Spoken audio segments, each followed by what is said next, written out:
నా morning routine చూసేయండి. మా పాప అయితే పడుకుంది, మా బాబు లేడు, మా అత్తయ్య వాళ్ళ ఇంటికాడ ఉన్నాడు. అందుకే ఇంక నేను మొదలు పెట్టేసాను పనులు స్టార్ట్ చేయడం. అది లెగిసిందంటే మొత్తం గందరగోళం అయిపోతుంది కదా. లెగిసిందంటే ఇంకే పని చేసుకునేవాది. ఇంకా అది పడుకున్నప్పుడే మనం పనులు చేసేసుకోవాలి. బయట అయితే చూపించట్లేదండి, ఎందుకంటే ఇదో పెద్ద లంక, దీన్ని తుడవడానికి నాకు గంట పట్టేస్తుంది.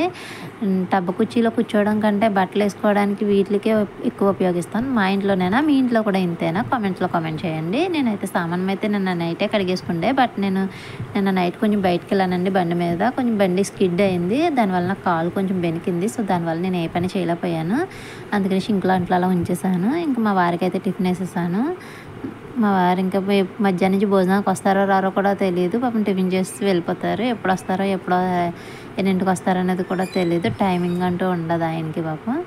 సో టిఫిన్ వేసేసి ఇచ్చేసాను. ఈలోగా ఇంకా మళ్ళీ మొదలైపోయింది మా స్టార్ట్. మా పాప లెగిసిపోయింది. చూసారా, సైకిల్ తొక్కుని ఎక్కడికో వెళ్ళిపోతుంది. ఇంకా దాని ఇష్టం మాట. ఇంక దాన్ని శంకనేసుకొని తిరగడమే నా పని.